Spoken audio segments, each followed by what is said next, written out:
Okay, so this is Getting to Know Mojo, episode 4. I'm Mike Taylor. It's Jordan Rogers. Say hi, Jordan. Hi, Jordan. It's a good joke. Timeless. It's aged well. It's aged as well as Smash Mouth.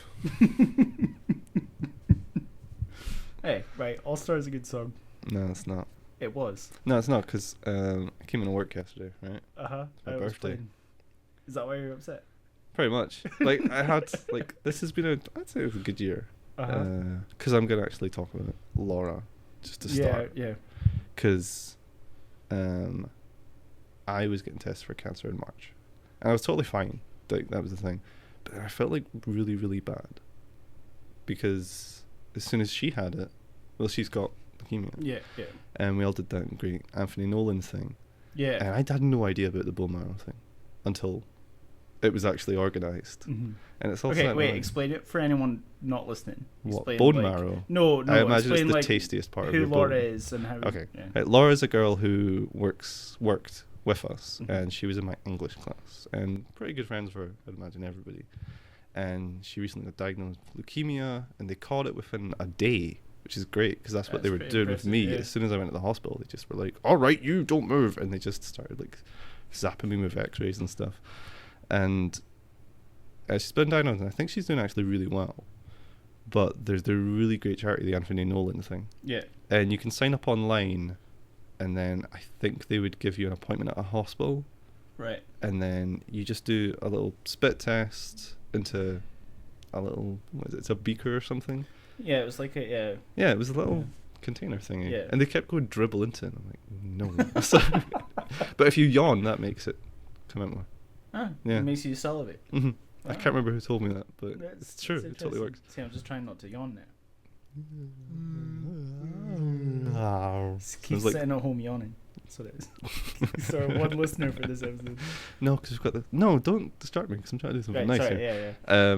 So yeah, if anyone who listens to this, including the 8 Australians that are now listening, just They sign double every week. up. They do. Yeah, we'll Just take sign one up of for the those. Anthony Nolan thing, because it's a great little charity. It doesn't cost you anything. It's very sweet. It is very sweet. Very sweet. Now let's get back to talking about blowjobs. Blowjobs, eh? And I know Laura's going to listen to this. So hi, Laura. Hi, I Laura. wish you well. Hi, Laura. Okay. Yeah. And do you want to hear about my birthday? I do want to hear about your birthday. Right. This is really weird what happened to me last night. Okay. So I'm up at work, and I meet this guy, and I've seen him again today, Mm-hmm. wearing the exact same clothes. Oh. It's weird how when you see someone, you just start noticing them all the time. Well, like a regular customer or just... He's not regular, but I've just seen him now. I saw him yesterday, and now I've seen him. Maybe he's your, like, spirit man. I hope not, because he looks like Fabio. And I mean it, the guy that was hit by the goose on the roller coaster. Yeah. He looks like Fabio. He's got long white hair that's Mhm. clearly dyed. Okay. And he's wearing like a Leon S. Kennedy Resi 4 leather bomber jacket. Okay. And he's got this big mad gold Rolex. Okay. And this is what he said to me. Well, this is kind of what he said to me. I've written down what happened to me yesterday. So I've described that. And he starts bragging to me about how earlier in the day he told somebody, I don't want any money. And they didn't understand him. And he kept like reiterating this point that nobody could understand how he was like, I don't need money. Money's just a material object. And I was like, It's easy to say when you've got a Rolex. I don't know. And I was like, all right, cool. And he just keeps repeating. He's bragging at me. Okay. And he's an older guy. I don't know what he's wanting from this. And then he like gets really intense at one point and goes, I've almost killed for it. I was like, all right, cool. And he keeps reiterating. For money? Yeah. Right, okay. And then he's really just going over and over how he doesn't want money anymore. He's got like a good business, and he's just doesn't want money anymore. And I asked him, do you have money? And he went, Mhm. yeah. And I just went, well, that's why you don't want it then. And he just starts laughing, but then he starts getting really intense again and being like, aye, but it's a weird thing. It's a weird thing. And then I get 2 more customers, and I think you might have seen them. They come barreling upstairs with boxes of cookies. Did you see them? No, I didn't. Right. No. I'm not talking about like little bags. I'm talking big boxes of cookies Okay. that Did are they from give you one? no, but they're from Sainsbury's, Okay. which is ages away from the beach. Yeah, it's quite lovely. And they order 2 San Miguel's, and then one of them goes, "Can I get a glass?" And he reasons to his mate, "I can't drink from a bottle." And the glasses don't fit a whole thing. Yeah. So I've essentially just shamed him by pouring half of it, and he's staring at it like I stole the rest of his beer. And I'm like, there you go, that's fine. And that gave me like a little. It does bug me when somebody buys a San Miguel and they got that tiny fucking glass. Doesn't bug me anymore. Well, because you get the bigger one. Well, yeah, which I used to shame them. Yeah. That doesn't hold enough of a bottle either. Yeah, that's the good thing. It just shames them into going. Arsehole. And then the first guy comes back. And this is where the Rolex man. Yeah, this is where my day became really, really weird. Okay. He keeps telling me about how amazing his life is. And was he like, I married a model? No, because he's got this like really. I drive an Aston Martin. He doesn't tell me any of that. But a woman comes up the stairs and she's this is probably going to sound racist, but she's some kind of Asian. She's from China or like Thailand or I know, but I can't describe it because there's lots of. Asia's huge. But when you think of Asia, you think of the stereotypical racist one. So yeah. But she was one of the maybe Indonesian. I don't know. But she spoke with a strong Aberdonian accent, so she's clearly from here. Okay, so second or third generation. Whatever, I don't know. But she was asking about Wi-Fi. And I'm like, don't do Wi-Fi here. And she's like shocked and appalled at that. So he comes back up, and he's just going over and on about how amazing his life is, and how it's so weird when you think about it. And then he drops something on me. He goes, I was a gang leader. Like, all right, cool. Like I'm not fazed by this really. Okay. And he's just going, I nearly killed for it. All right, cool. But now he's giving up his business. He apparently has a business, and his lawyer's like really mad at him because he has a good money, and he's talking about how he's looking for people that are wanting to be successful and all this. Oh, is he trying to recruit you? I don't know, and I'm thinking you. I may have missed a trick here. Yeah. I could be running the Hells Angels in about a year. But it's all right because he's got £15 change, right? He tips me a $5. What? He gives me a $5. He goes, $5 for luck. And I was like, all right, cool. But I don't just take it and be nice enough to go thanks. I go, oh, I heard you needed money. I ain't give him it back. He just started laughing. So that was the weird thing that happened. And then he was like, oh, there's a tenner. He didn't. I wish he kind of had. That was really You got weird. class, son. Like, you got Moxie, kid. I was in a gang. Like, you didn't kill anybody, so come back when you kill someone. Yeah. So is that what it takes to impress you? No, murder. Not really. I get impressed by little things. By little things. No, cause like near murder. No, not near murder. No. Just I get impressed by weird stuff. I'm continuously impressed by Keith. Why? What does he do? He's just like this secret badass. Because he used to do snowboarding and boxing and all this stuff. Did he? But you can never know that from Keith, would you? Keith did boxing. Yeah. There we go. So you've got to get him on. Exactly. See, in the ideal world, that's where Keith would kick the door in. They're talking about me!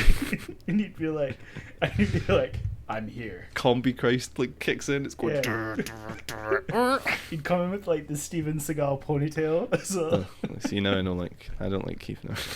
Oh, you don't like male ponytails? I don't like them. No, it's like man buns. That's why I'm getting my hair cut today. I hate man buns. I'm getting like a few more inches until I could turn this into a ponytail, so I need to get rid of it now.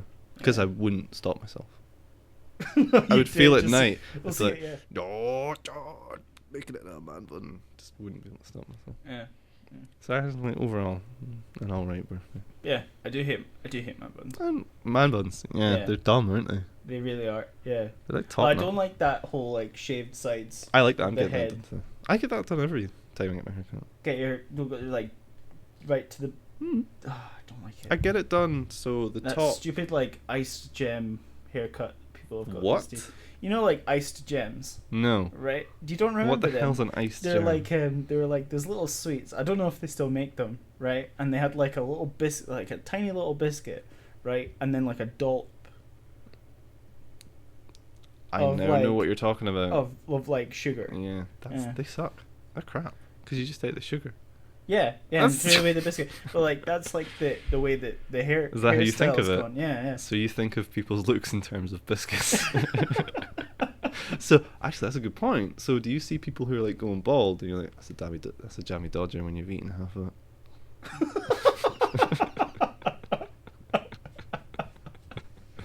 No, but I have to say, I wish you do. Please start doing that. Where it's like, Mike, what did they look like? Have you ever had a Garibaldi? His hair looked like a Garibaldi. See when you take an Empire biscuit. You take a penguin, break it in half, take out all the chocolate, fill it with cookies, That's what his hair looked like. Oh, right. I know can you know picture what it looks perfectly. Like, I have said, like, because my dad started going bald at the age of 25. Rip in peace hair. Yeah. That means you're going to go bald. Yeah, well, right. And then, so whenever I say that, people go, oh, but most guys take after their mum's dads. Okay. Right. How his hair was. Uh-huh. And so I asked my mum, this is years ago, and she was like, oh, how was, your dad's hair? And she went, he was bald by the time he was 25. I went, well, that's me fucked then. Are you going to embrace that, though? Like, oh, well, I'm telling the story, right? And so then I went to my dad, and I was like, right, okay, how was your dad's hair? Like, what was that like? And you're like, oh, I think he was bald by the time he was 25. And I'm like, oh, I've got no fucking hope. Right, so I'm 22 now, so I'm figuring I've got 3 years left of this glorious mane that I've got, right? And I've always said, when I get a bald patch that's the size of the hole in a polo mint, right? It's all going. Are you going to shave your head? It's all going. I've always wanted to shave my head. Because it's same, actually. I think I could suit it. Okay, I wanted to sit it for... I don't think I'd sit it. I've always wanted to do it, and I was going to do it last year. But I then told Tom, and he did it the next day. Oh, I can't do it now. That thief. He looks good with bald. He's good bald. Does he? Yeah. Well, he's very piratey, isn't he? Yeah, so he just looked like bald pirate. No, whenever I get my haircut, I get the exact same thing. I have the top half is still fairly long. Mm-hmm. And then you got a bit of a receding hairline, don't you? I don't know. And then it goes into a V at the very back, the nape of your neck, so that this is a mohawk. And then the sides are short. Ain't nobody got my hair. Well, that's up to you. That's because it looks good.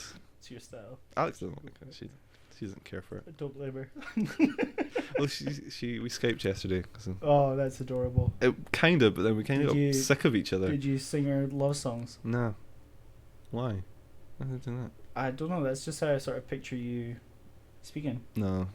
If you see me and Alex hanging about, you'd probably get the gist of our relationship. It's quite a lot of... I've never met Alex, have I? I don't know. I don't think I have. Probably will. She quite likes this, so I imagine she'd want to come on to this at some point. That'd be cool. We should have her as a guest. Because she likes my hair long. Yeah. I hate it, man, because it's like really heavy, and it just can't control it. It's just all over the place, and it doesn't grow down. It grows out. Oh yeah, see, mine goes down to the shoulders, and then out. So I end up with like this half row. Yeah, it goes out and I end up looking like one of the Beatles, which does my head in. So it's just. Which Beatle would you be? Be George, of course. Oh, we've talked about this, haven't we? Yeah. Oh, do you know who got back in touch with me? 2 days ago. Who got back in touch with you? Mikey Knight. He listened to the last episode. Yeah. And he said didn't care for it. He listened to 20 minutes of it, and he was like, "I don't understand it. It's just you and this guy havering shit." And he was really pissed off at me, because he's with you. That esports is a sport. And he's just the exact same argument. Mikey Knight's right then. He's not though, because his argument over and over was just your argument was it won't be a sport until cheerleading is a sport. No, I still don't think then it should be a sport.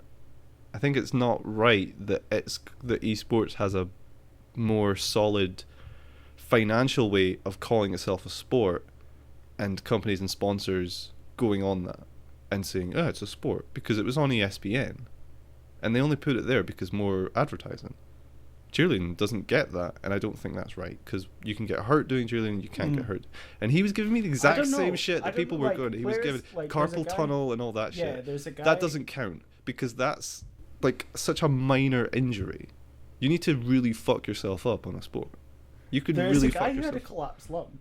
Yeah, because he's not fit, that's why. Because he's sitting on his arse for fucking 12 hours straight, and then as soon as... you don't think that requires any amount of endurance? No, it doesn't, because endurance is exerting your body. You're not exerting yourself doing that. It's bad for him what he's doing, but it's not bad for him in a way that his muscles would then change to accommodate that. His body would just get worse by doing that over and over. Like, a boxer is going to eventually get punch drunk at some point. That's a possibility. but they're going to be fit as hell along the way. They're going to be taking a lot of damage. But if you're doing esports, you're just sitting causing damage to yourself. There's no positive to go with the negatives of that. Oh, so you're saying that like there's no sort of like forged through fire sort of aspect of it? No, there's not. And also, Mike would just give me the same of like, oh, it makes so much money, so many people love it. And I'm like, so what? Hasn't been shit. Me and you have agreed that that's not a big deal. Not me and you, me and Mikey. Yeah. But my argument isn't that it should be considered a sport.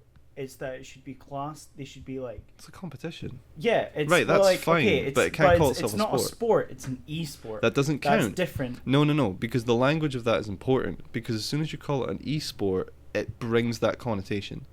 So if they don't want arseholes like me getting up in their asses about it, what would you call it then? It's a competition. It's just a games competition. Chess isn't a sport. I'm with them on that. It's a competition. It's a game. And you can argue, that a lot of sports are games. But people don't specifically sit down. Well, I mean, like, to a far lesser degree, people don't sit down and watch chess. No, I agree. Some people do. Yeah. But good for them. But that doesn't make it a sport. It's not. They shouldn't call it any sport. It's a gaming competition, and it's perfect as that. Because I like there are weirdos in the world that are willing to be like, you know what, I'm really into these guys. These little bits of code kicking shit out with other bits of code. I like that because I like gaming, huge gaming, big gaming fan. But it's not a sport, and I'm sick of them going athletes, like, because they've been referred to as athletes. They're not athletes. In no way do what they do is the same as what athletes do. It's not a sport. Well, we could disagree on this all day. Yeah, but here's the thing, Mike. I'm right. Okay, Mikey Knight agrees with me, and I think that's fine. Volumes. That's okay. Mikey Knight's illiterate. That's why you know this. He's not really. He gets really frustrated over stuff, but then he ends up just repeating his one bullshit point over and over and over again, and it's like, right, that's not more evidence. That's the exact same one, just louder. I love him, but yeah, he's totally not. He was never head of the debate club.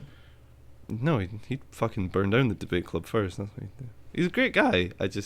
He's really wrong on things. He's a great guy. Yeah, you can tell when I care about something because my voice breaks. Oh, that makes my heart melt. But the thing is, I used comparisons which prove the point, and he just ignores them because he really cares that it's a sport. For example, you wouldn't consider a YouTuber to be a TV show.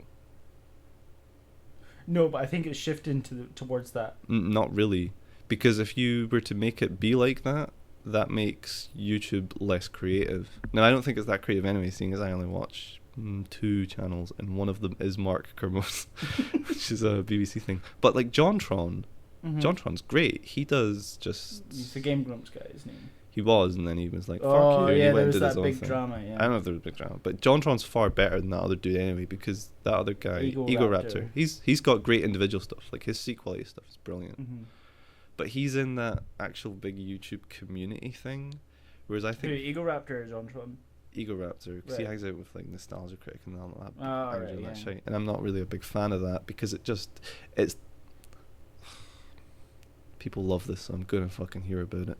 But I consider it as like the lowest common denominator, because it's quite a lot of just like screaming and obvious things, whereas JonTron takes months to do a 20-minute video. Yeah. And it's because he packs it with really clever humor and stuff. That's why I'm more of like a JonTron could continue guy, because they've not got huge numbers, but they take much longer to do stuff, and it actually shows. Yeah. There's one that's worth more than the other. And you wouldn't consider YouTube a TV show because TV has constraints that you don't really have on YouTube. So it'd be stupid to compare the two. Well, yeah, you can put anything you want on YouTube. Whereas pretty much. And it also makes you more creative because you have a smaller setting. Whereas you have little to no budget as well. Yeah. Whereas TV has a budget. So why would you want to be started in with that? That's what I don't understand about gaming people. Speaking out my arse, but was there not a shorts like series of sketches that were on YouTube that then Key and Peele, that's who it was. It was Key and Peele. They were comedians on YouTube, and then they moved to having a TV show. Okay, but did it work? Yeah, their TV show's pretty good. Is it? Okay. Yeah. Because like the only other one I can think of that is Tim and Eric. And Tim and Eric started off the back of the best writer in the UK which is Robert Florence. He's the guy that does Burniston and stuff. Right. And Rob Florence is a big internet guy. He just doesn't have the numbers, but he has worked in TV. And he works well in both of them, but that's just because he's kind of a genius anyway. But usually YouTube stuff does not translate well to another medium. Look at any YouTube film, doesn't work, because those Smosh guys, fuck those guys. Yeah. They're doing a movie, and it's just, really? And the thing is, it's going to make money because it doesn't have to make much. The genius of these is that you don't have to give them much. This generation, like, not particular hours. Old man hat. Yeah. No, I get you. Anyone younger than me, like, actually. They're all the PewDiePie, like, I'm told what to like. Kind of. And then so. But they do still have that choice not to watch it. They do, but they'll go see it. I know, but that's why. Or they'll download it illegally. Well, my little brother's one of them, because at a small point, like last year or something, I lost my temper at him, and he's 14 when I'm shouting at him. Right. And I'm 23. Yeah. 24 is crap because it's not even interesting. 20 something now. 25 is interesting because you're a quarter of a century. You're old. Yeah. That's pretty cool. 24, fuck off. That's not important. But anyway, shouting at my little brother last year because I was like, wait, what are you into, Gooby? And he's just telling me he's into games. He's always been a big game kid, but he's into like just trashy YouTube shit as well. And he was like, yeah, I want to make like games things for YouTube. I was like, that's not a fucking thing. You don't realize that's not a thing. Like, I'm not saying don't try it. I think you should be trying something smarter than that. But it's such a niche thing. There's millions of those. And I don't know why you'd set yourself up for just being as disappointed as that. Yeah, you're never going to be quite as successful as... Well, you might be. For all I know, people will find you be cute as hell and funny, but I think when there's a thing already there, that's the constant. And even then, his numbers are dropping because... They're all grown up. They're all realising he's shite. No, I don't think they're grown up. I think just nowadays, every big trend lasts shorter and shorter. Like, think of how crazy the Hunger Games was 2-3 years ago. Yeah. And now the newest ones, people don't give a fuck. Yeah. Well, there's a die-hard fan base that gives a fuck, but the numbers for them go smaller each year. Did you ever read those books? Read the first free chapter that came with a copy of a DVD I bought. Yeah, I too read the first 10 pages. I know about them though. When I was in America, I read the first 10 pages because everyone was like, I mentioned that I was like a big reader, and one of those readers. One of those readers, yeah. What you reading there, Mick? All right, he likes his books. All around here, we got steers and queers, and I see the hordes on you. We got the Hunger Games, and we got the Bible. Choose wisely. And I was like, well, I've read the Bible already, so. And I love it. It's 10 out of 10. It was great fiction. Harold Bloom. I don't like the Hunger Games, not because I think it's bad. It was the most condescending thing I've ever read. I disagree on condescending. It was written in like size 40 font, and okay. and like basically Comic Sans, and I was like, what am I, fucking 8? I don't actually buy a lot of the criticism against it though, because there's criticism against it that it rips off. Wrong. That's a really old reference. You are a fucking old man. No, I'm talking like people telling you, because the easy comparison is it rips off Battle Royale. Oh, right, yeah. Right. Yeah. That's not possible though. Why? Right, because art's pretty simple. The reason that you see the brilliant Illuminati Eye of Horus symbol in everything is because that's like a really interesting historical thing. And artists read other artists. There's a reason why every horror fiction guy has read Lovecraft, and who then reads like Lord Dunsany. It's because you read something and then you find out what they did, and then you put little references to them in your work. So it's not a conspiracy that those things are in everywhere. They're little eggs for you to find. But then there's a difference between taking inspiration from something and taking something. No, that's what I'm getting at though. If she had read and stolen from Battle Royale, the Hunger Games would be better. She's not smart enough to have stolen from the Battle Royale because Hunger Games would make more sense. Hunger Games doesn't make sense, whereas Battle Royale does in its own twisted little thing. Okay, why do you think it doesn't make sense? Right, because it's 12 districts, right? Uh-huh. And each district has like one thing that they do? Vaguely, I saw the first movie and bits of the second one. Well, I'm pretty sure they each have like one thing. Like one fishes, one does wood, One mines. Yeah. One's electric. These might be Yeah, Pokeball. because all of the people have like things based from where they're living. Because in the second one, there's a guy who's good with electricity, and he's like, "Oh yeah, because I'm from that electric district." town. Yeah. Well, right, okay, that's stupid. Like, whatever dystopian world is controlling that, why would you spread all your stuff out to just be based on one thing? Because then let's say that your fish industry falls apart, so then people are going to starve. And also, why would they rile up these poorer people by having their children fight each other? That seems like such a waste of time. Why would you incite that rebellion?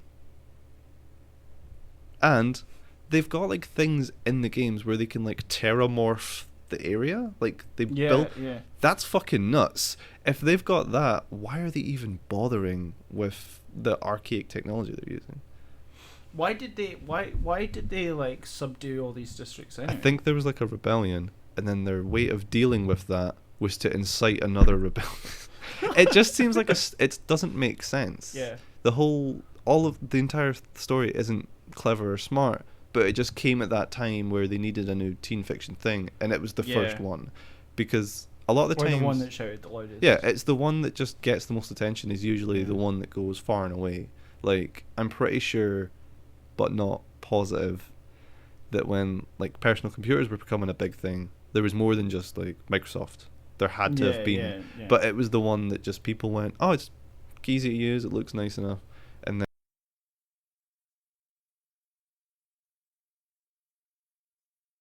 because it's packaged a little nicer, and it was the one that people just decided to do. Just like how Macs took a little while to catch on, and now they're everywhere because they look fine, and it doesn't matter how expensive they are. They're just the one that's good enough.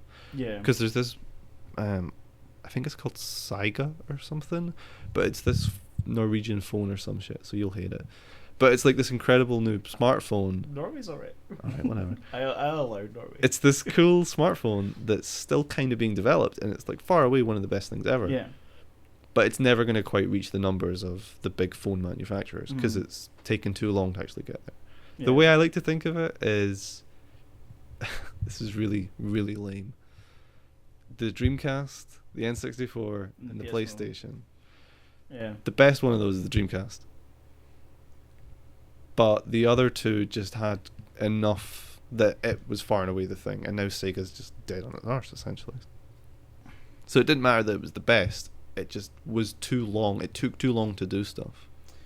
It was really... I remember getting a Dreamcast. I've still got mine. I love it. And being amazed at the controller, because I remember... Controller's a bit weird. Yeah, but it had that little blank... Like, the whole... Yeah, for a memory card. Yeah, but was there not like a little screen that you could buy? Yeah. No, the memory card had a screen on it. Right, okay. Because you slid the memory card in, and then it had the icon of whatever game you were playing. Yeah. And it was dope as hell. I've still got my Dreamcast. I still play one of the best games ever, which is Skies of Arcadia, at least once a year. Because it's fucking gorgeous. I love that game. See, but I preferred the N64. Okay, that's fine. But... I think it was a less revolutionary console. Well, it didn't even... They argued more because it spawned the birth of the PS1 and that, you know... No, you're saying the N64. Yeah. You're saying that birthed the PlayStation 1. Why? Because, like, the PS... Sony, you're Sony right. Nintendo Sony and Nintendo were going to make something. That's right. they were originally going to build a disc add-on to the N64. Yeah, that's nuts. Why bother with that? I think it's better the way it went. It would have been shit. I've still got all my old consoles. See, until the Wii came out, I was big on Nintendo. Were you? Yeah. I've never been a big fan of Nintendo. Although, I'll tell you another Mikey Knight story if you want. Oh, please. At Download, his way of chatting up girls was to go up to them and go like, "Do you like Nintendo?" I was like... What?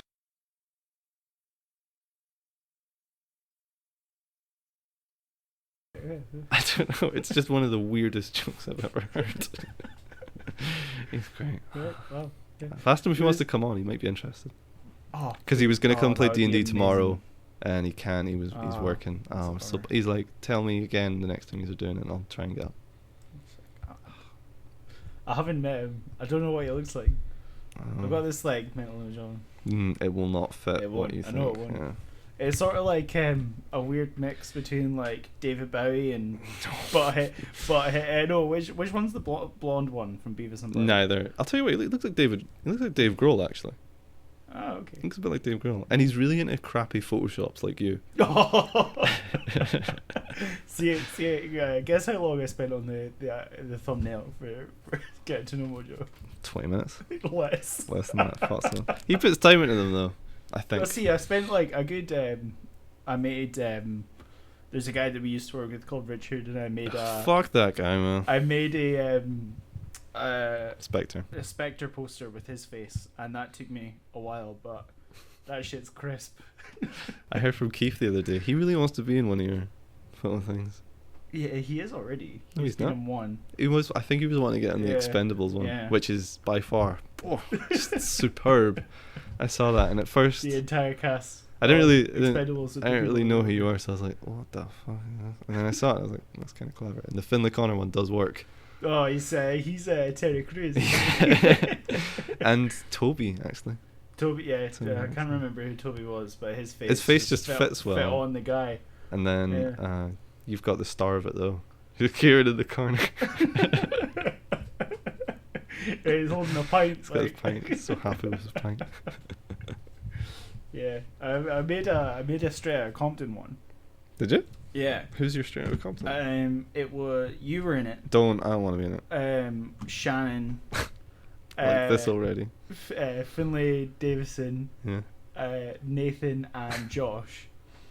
And I just didn't know if it was Straight Outta Baskins. No, so then in that case you need to put Keith on it. Why? Because I want to be in it for one, and he wants to be in one. Well, yeah, I mean, I didn't like post it, so I wasn't sure if. It's still a work in progress. I was like, I looked at it and I was like, does that have the mic standard? What is the mic standard? Does that reach the mic standard? Because it was like. I think Jamie might be poaching you. Not shitty enough to be all like intentionally shitty. But it wasn't good enough to be like, oh shit, that's really good. Like, I think Jamie's beating you at it anyway, with his just little photos of people right now, and clever little captions. Yeah, he likes taking pictures of Keith. Yeah, he's got a good one. Did you see Ryan? Yeah, yeah. That broke me in half, even though I hated that entire joke. I was like, so lame, but it was just incredibly funny as well. Right, do you want to play a game? Okay, let's play a game. Do you want to play John Lennon or Jaden Smith? Yeah. That was lightning striking. Dun dun dun. Right, first one. Okay. Oh. Okay. Here we go. If a bookstore never runs out of a certain book, does that mean that nobody reads it or everybody reads it? Jaden Smith. Correct. Yes. Okay. Okay, this is the game for people who haven't gotten it. I think it's kind of self-explanatory. You can't assume everyone's intelligent. Only our listeners. I prefer to think everyone's intelligent. Is I have to guess whether or not it's Jaden Smith saying it or John Lennon. Mm-hmm. Right. Okay. A dream you dream alone is only a dream. A dream you dream together is reality. That's John Lennon. This is, wow, you're good at this, actually. This might not work as well as my theory. That is so cringy. Yeah. Oh, here we go. Reality leaves a lot to the imagination. Oh. John Lennon. Correct. Yes. That was tough. Okay. Oh, here's a good one. Okay. The next class action lawsuit should be against every government on the planet for institutionalizing society which binds us against our own free will to the nature which we deserve to live in. Now, see, that's worded like John Lennon, but it's spoken very like the actual like substance of what's said is very Jaden. I'm gonna go Jaden. You're wrong. Oh. It's Jordan. It's me. That's right. I came across. Double blinded you. Oh. Right. Oh. See, correct. Correct. Yeah. How can mirrors be real if our eyes aren't? I know that. That's Jaden. Yeah. This is not working as well as I hoped. Oh, here we go. Love is a promise. Love is a souvenir. Once given, never forgotten. Never let it disappear. John Lennon. That's John Lennon. Wow. You should be a social media guy. Oh. You're so good at this. How can you discover everything you need to know about everything by looking at your hands? It's Jaden. Okay. Another one. See, I've got them like photoed and written down, so, but I've got like a lot of other just weird, wacky shit that I've written. So, when I went to school, they asked me what I wanted to be when I grew up. I wrote down happy. They told me I didn't understand the assignment. I told them they didn't understand life. Do you? Is it both? It is both, because Yes! Jaden's got a variation of it. Yeah. I think I can like wean you out on a few more. If newborn babies could speak, they'd be the most intelligent beings on earth. See, I know this one as well. That's me. I said that like fucking 6 years ago. So I'm really pissed off. Jaden stole it from you. Yeah, he did. Everyone rips me off. It's a bummer. Yeah. I think you should write to all these people. John Lennon. Just shout at his grave, motherfucker. Find Yoko. She'll answer for you. I like Yoko Ono. She's fucking nuts. That's why I like her. I'll end you out on one, seeing as you are just totally knowing I thought this would work so much better. I was really hoping that these two. It's a great premise, though. Yeah, I was really hoping these two arseholes would seek better, but I think it's the language. Yeah, like the words they use. Well, here's the thing: like Jaden spells does, D-O-S-E, so doze. Will Smith's got a lot to answer for.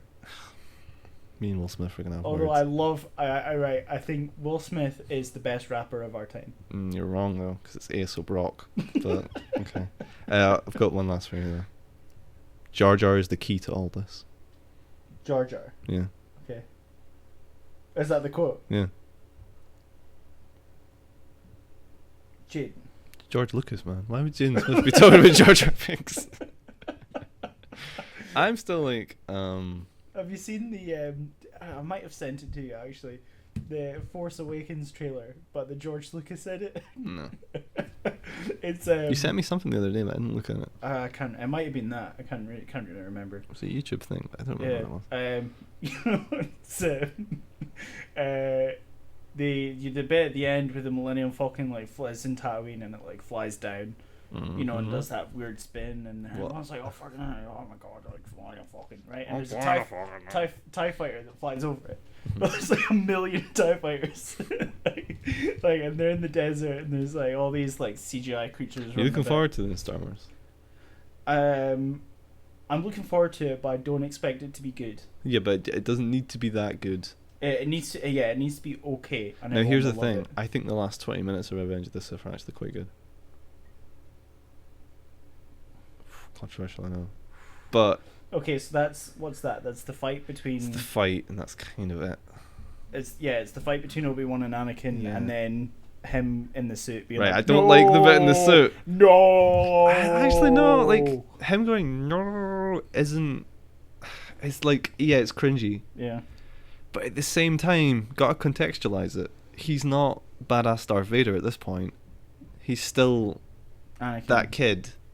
So contextually, I'm okay with that. Well, I mean, I think taken out of context, it's cringy. Well, that's the problem, is you can only take it out of context, because the canon of Darth Vader is no disintegrations, and that's like very cool. But contextually, I'm kind of alright with that. But that was the problem. A lot of people came to those prequels with the mindset of the old ones, and they didn't get that that's not how the world works. Yeah.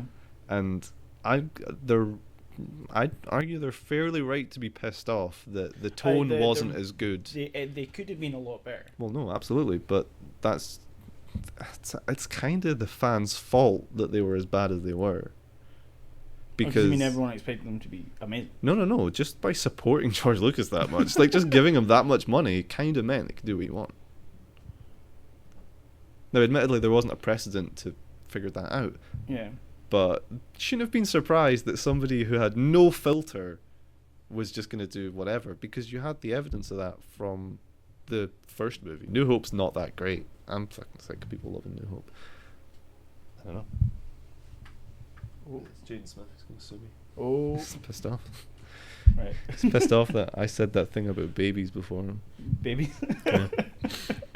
Yeah, like The New Hope's not that great a film, and it's just George Lucas, and you can tell, but the other two aren't. And that's why they're so good. Well, Return of the Jedi people don't like as much. Well, I do like A New Hope. All right, okay. But I think it's the worst written of the three, because it's just obvious. It's just it's a classic story. That's not a bad thing though. Whereas I can imagine how mindfuckery it was coming out of Empire Strikes Back, being like, Darth Vader was his dad. Oh shit! Spoilers. To me, that's the least impressive stuff about Empire Strikes Back. Is the plot twist.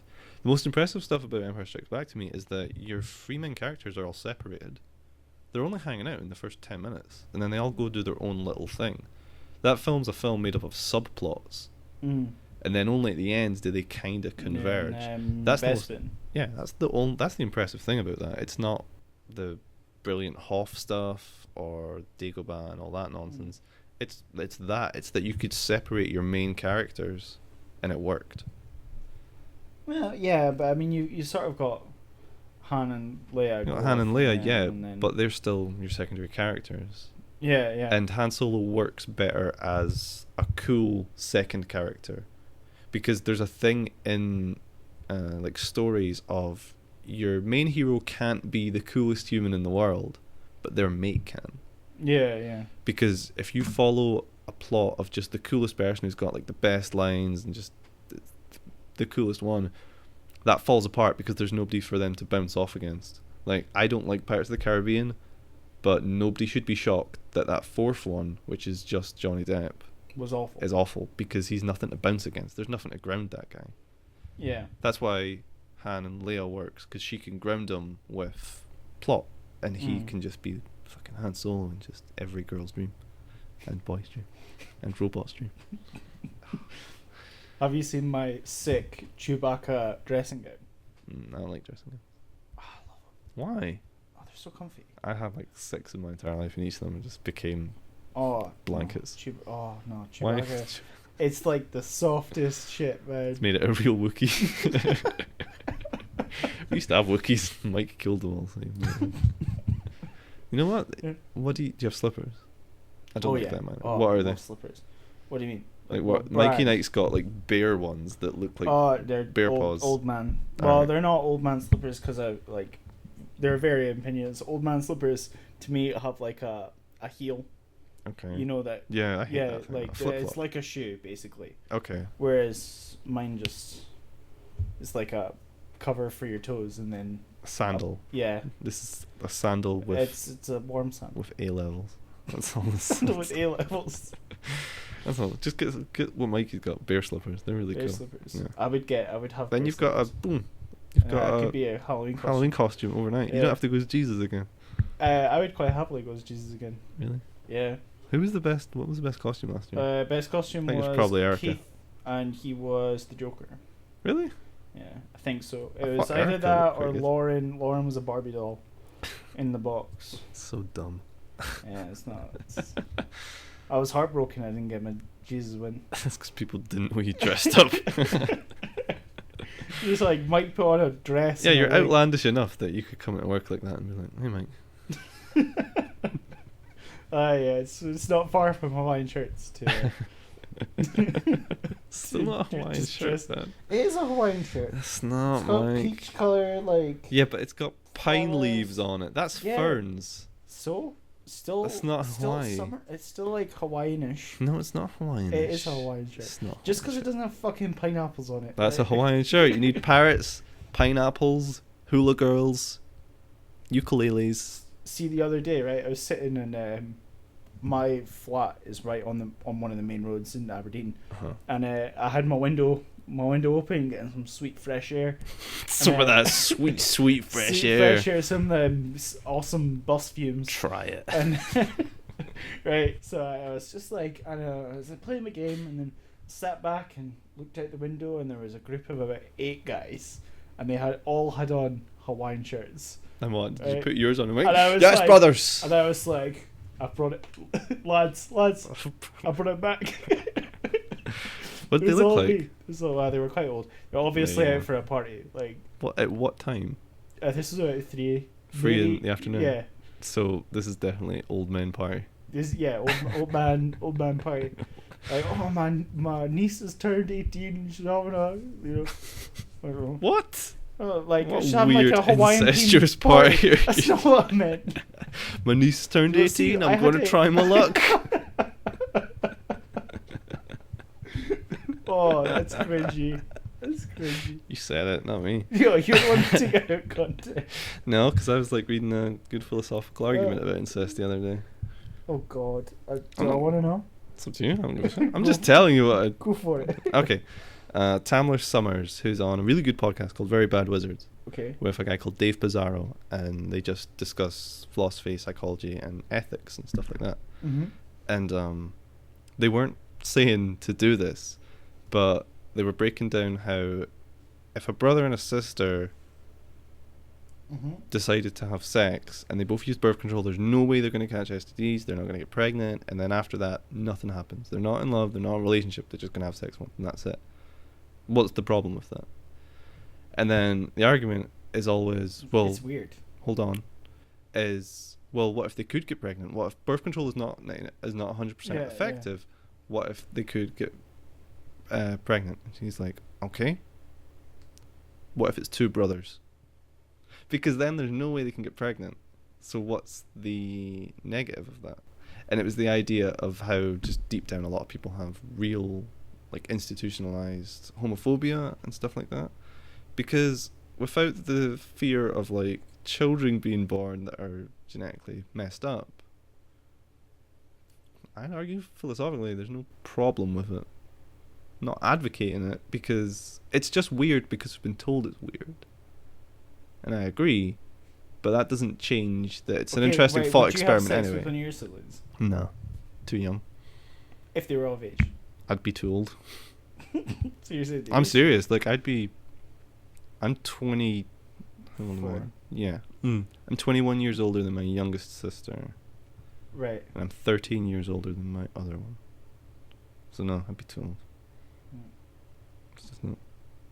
I'm not saying you should go sleep with your sister, Mike, but I have no urges to do that. But it was just an interesting thought experiment of how people, there's just an inbuilt thing that tells us no, that's wrong, and it comes out of nowhere because there's a lot of cases of incestuous relationships by accident, and it's like a genetic attraction thing. How like a brother and sister will be split up from their family, and then years later they'll meet in a sexual relationship.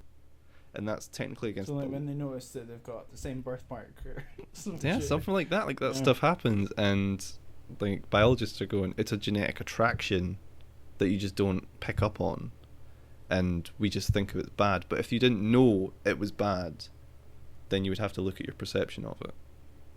Like if you were sleeping with your sister and you didn't know it was her, and then why should that? And then just finding out this new information, why should that change any of your emotions and whatever? It would definitely change. Yeah, I know it would change yours because you're automatically there. Yeah. So, interesting. That's why I kept to my weekend. I'm not a sociopath. More demand for those buttons, by the way. It's not sociopathic to like read up on philosophy and psychology and stuff like that. Oh, it's not. Okay. Encourage it. Right, leave me alone.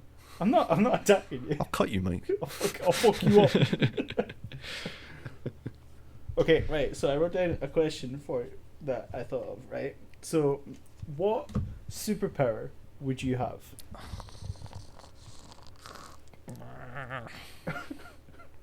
That's not a power. What? Dry heaving.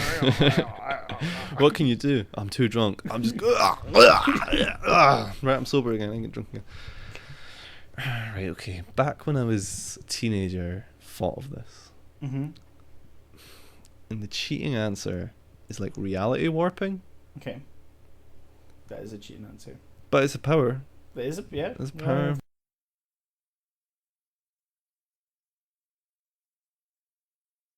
Superheroes look on it. And if that's what you want to go for, I don't want to go for that though. See, I would have the power. Now hold on. Are we limited by the rest of your body? Like, let's say you can fly. How do you propel yourself through flying? Because just because you can fly that means you still have to fly at the same speed that you could run. No. No? How fast can you fly then? As fast as you want. Alright, that doesn't help. Okay, but then you're still up in the atmosphere, so your eyes are going to get full of bugs, and you're not going to know where you're going. Like, that's kind of what I'm getting at. Are we still restricted by us as people, or do we have ways that allow that? Okay, so if you can fly, then you can do anything. You can't go into space. Okay, that's fair. You can fly. I could fly the upper reach of the atmosphere and be okay. Yeah. Right, so that means that I'm durable as well. That's what it means. That has to be what it means. It means I'd be more durable than people. Based on how high you are. So you could still be hit by a car and die. Well, duh, but what cars are in the air? Yeah, so like when you're on the ground. When I'm in... No, I would still be more durable. When you fly, you become more durable. So I could go into space? No. How not? Because... Because what? Because plot. You've not thought of this question. I haven't. I have, though. That's the problem. Okay. I'd go with telekinesis. Because if you're good enough at that, you can kind of change the entire world.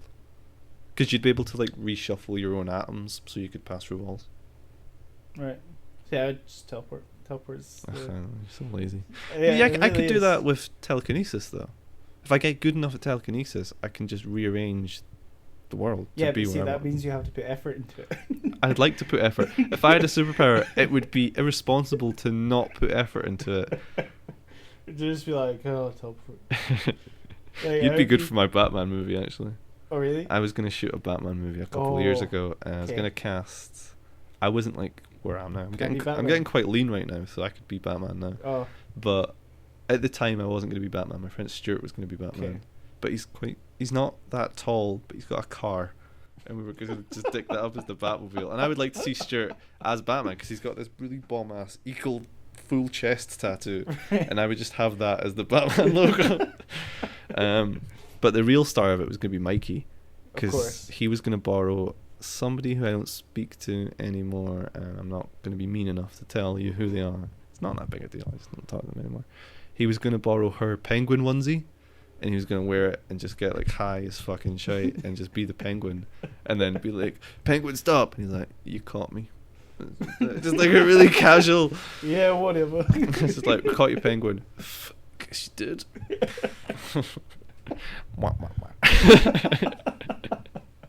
Yeah, I was going to shoot a Batman film. I had to channel my inner Danny DeVito for that role. Wait, hold on. Danny DeVito now?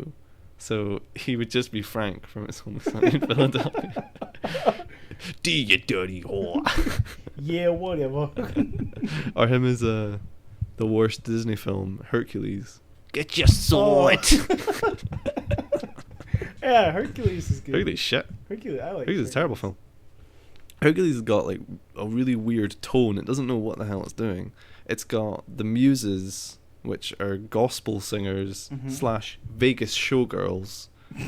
But then it's trying to do like a real diehard, interesting Greek mythology take. So it's all over the fucking show. I don't like Hercules. Fuck it. I hate Hercules. Change mine. James Woods is good in it, but he's good in fucking love James Woods. He's pretty good in everything though. So. It does bug. There is something that really bugs me about Hercules. What? And it is that it's called Hercules, but it's Greek, so it'd be Heracles. No, I that bugged me as well. But there's two. Heracles is different from Hercules. No, Hercules is Roman. No, I'm pretty sure. I could be wrong because I was with you for a long time, not you. But like I read about Greek. Dickie McDonald, shut up, rude everything. No, because Heracles, I called him Heracles when I was a kid. He was like a different thing. But there's the Trials of Hercules, which are different from Heracles. Right. Look it up. Could be wrong. If not, I'll end up retracting it next week. No, I'm not here next week. So 2 weeks. I'll retract it for you. You can retract it for me. No, I don't like Hercules. Right, yeah, so I'll have piss off the internet. Me piss off the internet. Yeah. It's easy. Please don't. I've already done it. This is all in my name. We've already pissed off the internet enough. Not knowing anything about Harry Potter, slagging off Hunger Games, fucking not knowing anything about Erica and I had a really interesting discussion about Harry Potter. I think Fiona listens to this. Because she tried to talk to me about Harry Potter, and I was like, no idea what the fuck you're getting at. Yeah, Erica and I had a really interesting conversation about Harry Potter the other day. Mm-hmm. She was saying that Dumbledore is an awful character. He is, but not because of the characterization, because of the writing. All right, Yeah. Well, her argument was see if she steals. She steals my argument, which I've shouted at her. I'll kill her. Right? Okay, right. The argument that I heard was like Dumbledore is only people only like Dumbledore because you're told to like him. Okay. Right? Yeah, kind of. Like, you know, you're like, oh, he cares and he like really likes all the students and you know. Yeah, that's all secondary information he's given. Yeah. And then when it comes to it, Dumbledore manipulates everyone around him into doing what he wants them to do. Okay, but I think, and I don't want to do this, but I can defend that. Okay. He's trying to teach Harry. Do you know what I mean? Like, yeah, but I mean, like, you know, he says that he cares about Harry when. But he puts him in danger and all that stuff. Yeah, like, I know, but I don't think he just raises him up to die. No, I don't agree with that. I think he's irresponsible, but not vindictive or malevolent. I think he believes in the character's abilities enough that they can handle it. However, he's an educator first and foremost, and as a former educator, it's the health and safety that you're meant to put first before the kids. So he's a bad teacher for that. Right, that's not my argument. That's a new one I've heard actually. By the what's it, SQA? That's no, I don't even remember. What's the teachers governing body? Can't remember. Right, fuck. It's just the Ministry of Education, I guess. I've no idea. It's a long time. Like the last stuff I did, we were going into curriculum 8 into curriculum 9 or something. There was a whole shuffle years ago about how primary schools are changed. The entire teaching thing has changed. But wait, what? So what year were you a teacher? What do you mean? Like, what year did you... Did I teach? Yeah. 2012. Okay, so I'd left school at that point. Yeah. Very briefly. I'm genuinely talking months. Yeah. And I'm counting my placements that were very long as well. Right. I was only paid for very little. You get good money as a teacher. It's just... Yeah. I was not a good teacher, so I You do here, not in America. Yeah, that's probably true. But you get shot in America as well. So. It's true. The majority. You also do free healthcare. You do now? Got that sweet ass Obamacare. Obamacare is the bomb. I know. I love it. Paid for my telekinesis. The only thing that I feel as strongly about as Obamacare is how much I don't like guns. You don't like guns. Yeah. Don't like guns. Even though you know a shit lot about that GOW 8 Avenger thing, still the most unnecessary thing in the world. It's the greatest gun. It's the best I thing. would own that. I would mount it on my house. Yeah? Yeah. Nobody would come round to your house. You're like, oh, that creep. Your landlord probably wouldn't piss you off either. Hey, does this come in a flat? No. Did you ask to install that? Look, do you see that thing? Do I need to ask to install that? It's a protection. He's like, that's it. Who have you pissed off? You ever heard of North Korea? Yeah, all of North Korea. That's a also country. Dennis Rodman. You don't like Dennis Rodman? No. Why not? No. I pissed off Dennis Rodman. If you don't like North Korea, you don't like Dennis what? Rodman. Just by proxy? Yeah, that he went because there? Dennis Rodman's like good mates with Kim Jong. I doubt he's good mates. He went and met him. That's Kim different. Jong-un. Kim Jong-un. Oh, we've got people looking at us. We do. What do they want? Do you want to go see what they want? Could be anything. Should I pause it? Yeah, go and pause it. Yeah. Okay. Oh, there we go. There I got it. I went and looked. Some tasty scones. Pretty tasty. I don't know if this broadcasts through there. I don't know. Maybe. Yeah. I doubt it. They'd have heard it by now and been like, oh. Oh, no. They would be like, yeah, you actually do need to leave. You do now. Yeah, you didn't before, but we don't want you here. Do you know what I found out with Dennis Rodman? What did you find out about Dennis Like, he's one of the best basketball players of all time. Is he? Yeah, he is. Is he actually good? He's genuinely like a great basketball player. And, because we were... Alright. Ooh. Slamming that door in the way. They don't agree with me on Dennis Rodman. Like, get fucked, Shaq. It's just Shaq. You never played Shaq Fu? Oh, it's actually Latrell Sprewell is the best player of all time. Oh, Muggsy Miles. what's that? Yeah, Dennis Rodman. Somebody asked him what his like training regimen was. Okay. And it was just that he went to a farm somewhere, like way out in Stickland, Dakota or some shit. And he was just castrating bulls for a weekend. He would just castrate these giant bulls. Why? Because it's like, you have to first off calm this bull, and then you've got to get like the big fleshette castration thing. Yeah. That's incredible muscle work. You're tearing through a bull. Yeah.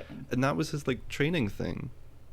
Was that he worked on a farm. I'm sure that there's something a bit like there's ways that you could do that kind of exercise more effectively. Yeah, but why would you want to, man? Like, think how cool that. Everyone that back at the NBA is going, "What's your training thing?" It's like, well, get up at X, I do this, I eat right. Des Johnson goes, "Is that it? Because I'm better than you, and all I do is castrate bulls all day." That's like just intense. Just like how I started finding out about Bo Jackson. Because I sent you the thing of like the best TV show ever. It's Bo Jackson, Michael Jordan, Wayne Gretzky. I sent you it. The kids' cartoon show. No, All Stars or something. Yeah, you have, because I sent you it. Okay, yeah. right. I don't remember. Okay, it's great anyway. It's this old cartoon show where like Wayne Gretzky, Bo Jackson, Michael Jordan like fought crime and stuff. It's really good. And Bo Jackson's like one of legitimately the best athletes of all time because he could do American football, baseball, and anything he put his mind to. He was brilliant at it. And there was like a game where like somebody like fired the ball out in baseball and he was catching it. And it was really high up, so there's no way going to get it. And he just ran up the wall and caught it. Right.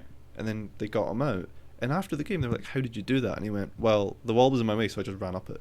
And he's just an incredible sportsman. But his big thing was running. That was what he was into. He was into doing track. And like, there's just these incredible leaps and bounds you see of athletes that are just way ahead of the entire game. And it's not steroids. It's not new training. It's just like this natural thing. And then it peters out. Eventually, you even out you have to even out in everything eventually. I think you see that in everybody who does something at a professional level. You have your great amount of years. Yeah. And then that's you. You still might have great little comebacks. Yeah, well, you peak, yeah. I think Chris Walken is a guy who just keeps having like little comebacks where he's amazing and stuff because he's usually the best thing in any film. He's kind of like Woody Harrelson in that way. Woody Harrelson's usually the best thing, even in a terrible movie. Yeah. But he's had peaks before. He peaked in some Gigolo movie he made back in the 90s. I can't remember what it's called. It's not American Gigolo, because that's Richard Gere. Shite. It's not Despicable. No. Which is Rob Schneider. Rob Schneider. Yeah. Okay. I heard like Kobe Bryant's like training thing was that he had like a really low I'm not an NBA watcher, so like I don't know all the terminology, but like scoring a 3-point shot. 3-point play. Yeah, he had a really low accuracy on that. So what he did is he would wake up at 7 o'clock in the morning, and what he would do is shoot 3-point shots until he made 2,000. Good. Yeah, and he would do that, and it's like not until he had done 2,000 until he made 2,000 shots. So you could have been standing there for like 4 hours just making that shot over and over and over. Yeah, and over like and that's over. kind of the key to being good at anything. Yeah, like that's why going back to your esports thing, they're really great at it because that's just all they do. They just sit there and figure out the best strategy for winning a game. Because there's but then it's a constantly changing game. Kind of. I'm not sure I agree with that because it's coded. This is code. So if you're playing StarCraft, there is limits to what is going to happen because it works by a rock, paper, scissors. I know, but it still works on a rock, paper, scissors system of one unit can beat another unit and that unit can beat another one. In StarCraft, yes, and other things, no. Like what? Okay, right. In say, right, Legal Legends. Yeah, I right. knew this was coming up. You fucking right. Go on. Right. Go on. So, yeah. So say somebody plays LeBlanc, right? I don't know what that is. Right. It's a middle. Right. Okay. So you have lanes, right? So you have 3 lanes, right? And want to learn. It's like, and every player is like it's like power forward in basketball. Okay. Right. So like just because that person has picked that character, you can't pick a character that shuts her down. You know, like you can play someone who gives you an advantage, but that doesn't mean you'll win. Okay, but that doesn't. It's a skill. Kind of. You're still restricted to what the game is programmed to do. That's different from a real sport where the rules are really, really strict, but it's happening to you in like real time, so you can fudge with them and bend them. That's how they evolve. But if you're playing a game, it's programmed into that. It doesn't change until the developers change it. So that's why, yeah, it takes a lot of like mental skill, but not as much as like a sport. Because there's so much more going on, I think, on a sport.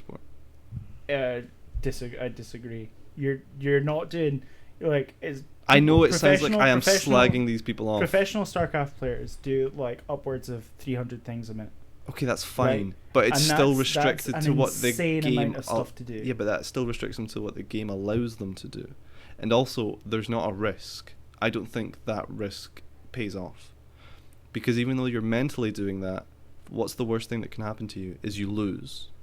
But if I'm climbing, and I try and do something, and my body can do it, but my brain just gives out, like I look down or I can't figure out the next one and I fall, I'm dead. I don't get a second chance. If you're boxing and like, okay, here we go. Jake LaMotta used to fight Sugar Ray Robinson. Now, Jake LaMotta's style was really just taking a lot of damage but then waiting for them to tire out and then he'd fuck them up. So mentally that's him thinking this'll work, but it didn't work because Sugar Ray Robinson was just such a great athlete anyway, that Sugar Ray didn't need to knock LaMotta out. He could just win on points, and that's how he did win. So mentally, by Jake LaMotta not being as clever as he thought it was, he was like genuinely hurt. He lost match. He lost money. He had like minor brain damage. You don't have as big a risk for failing in your strategy on a game than you do in a sport. Surely that's better. No, because you're like. I think you should. You're physically be harmed for doing something at a high level. I'm serious. I think if you're not putting yourself at risk. I have no comeback to that. I think if you minimize the risk, like, you should get all the more respect for that. No, because you've completely removed the risk. What? There's no tension for me watching a game. Nobody watches professional American football because they want to see somebody get. No, I don't want to see. Damaged. I don't want to see anybody hurt. But I think it means more that you could get really fucked up on an actual sport compared to one that's a competition. Well, you're saying it's based on adrenaline then? No. Why am I saying that? Well, because if you have the fear of death, you're going to have some sort of adrenaline rush. Yeah, but that's not what I'm getting at. I'm getting at that your risk should be real. There's not a real risk when you're playing a game. See, that doesn't matter at all to me. It does, okay. That's where we're different then. I like to be in danger. There you go. Yeah. Okay. That's why I fight crime at night and you don't. So there you go. That's why when I am actually the kingpin of Aberdeen. It's you. Yeah. Here we go. I've been trying to track you down for weeks. I heard that you were a small acrobat named Cal Ling. I am. You are. Yeah. This is actually a suit. This is about to go down. Yeah. Okay, well that's my thing. If you're going to do something, you should be at risk. Because Mikey then actually got me in a good limbo the other day. Oh, really? Yeah, he went, what about Formula 1? That sport? And I was like, fuck. You might have me there. But you could get really fucked up doing that. You can. I remember hearing that a lot of Formula 1 racers... I shouldn't, argue against Mikey Knight because he's on my side. But, yeah, a lot of Formula 1 because I'm kind of with have him. Serious neck problems. Neck damage, but it was but it was my fuck up because one of my terminologies for it was if you can sit down and do it, it's not really a sport. You're arguably sitting down for F1, so he did get me in a good little pinch here. Yeah, see, that's why my classification for a sport is if you can smoke while you do it and be just as effective. It's not a sport. Okay, so then you lose. You can smoke and be just as effective gaming. That is not true. How not? How not? That's not true. Have you ever tried to do it? I don't smoke. So no. Have you ever tried? Because you could, right? Like Sean. Have you ever tried? Because you couldn't. Yeah, you just couldn't. How can you not smoke while gaming? You can't. And be just as effective is the key phrase, because you could smoke while you're playing football, but you're not going to be as good. Because you're going to be concentrating on two different things. What? No, you could smoke while gaming. You'd be totally fine. You game while you drunk game. No, I don't. Really? Yeah. Mikey does, and he's fine. But you can play football while you're drunk. Yeah. Like, you're not going to be as good. Okay. But you're still going to be able to do it. That you've got shitty terminology for this. You can totally smoke while you're gaming. With the games that people play professionally, no. Doesn't stop them fucking piling worser stuff down them enemy. Fucking monster and relentless. So no, he had to be in a good limbo, because that is a good argument. It's like, that's a motorsport. But then it kind of like beats my entire thing, because when I think of sport, I don't think of any extra stuff, because I don't think horse racing is a sport. There's nothing in that is human willed. It's just the horse. The horse does all the work. I don't count a midget. Midget's quite mean, but a jockey, like, vertically challenged. No, that's just stupid. Like a jockey, slamming against this horse with his little riding crop. That's not any skill. He's just hurting that horse, and it runs. That's not sport.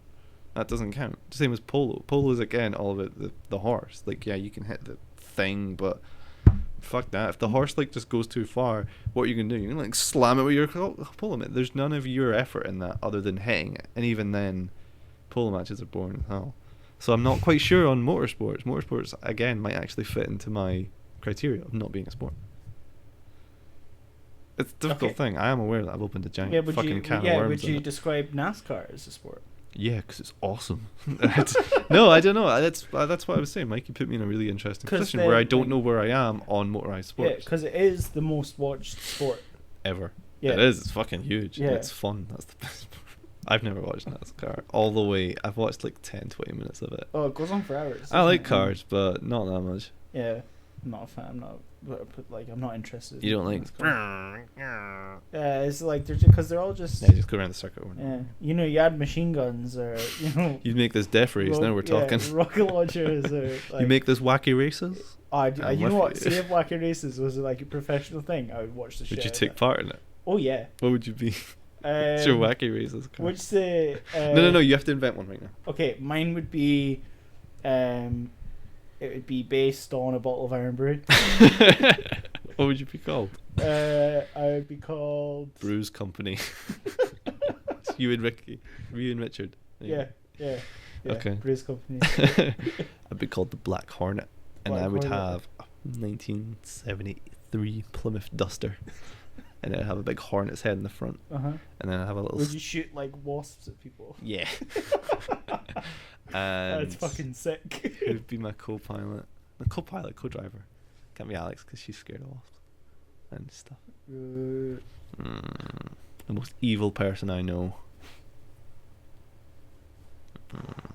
Oh, it would be Mikey Knight. Mikey Knight's not evil. He's a sweetheart. No, but I mean, he would Can't drive either, so... Yeah, but you would drive and he would like... Yeah, but he's there in case like I pass out. In case you die. Because I die. See, then I can't drive either. So. Oh, okay. Yeah. Can Richard drive? I can't imagine Richard can drive. I don't think they... Well, there you go. You'd be the funnest person to watch then. Hey, I don't need a make this thing go? I'd have a robot. You'd have a robot. Kit, there you go. Not Kit the guy, because I know a guy called Kit. Yeah. In fact, fuck it. If Kit Personnel is listening to this, you can be my co-driver when we start doing wacky races. There you go. There we go. I'll do wacky races. What other questions you got on there? Right, okay, I've got books. So what are you reading at the moment? Mikey gave me a book last night. I've not started reading it. Oh yeah?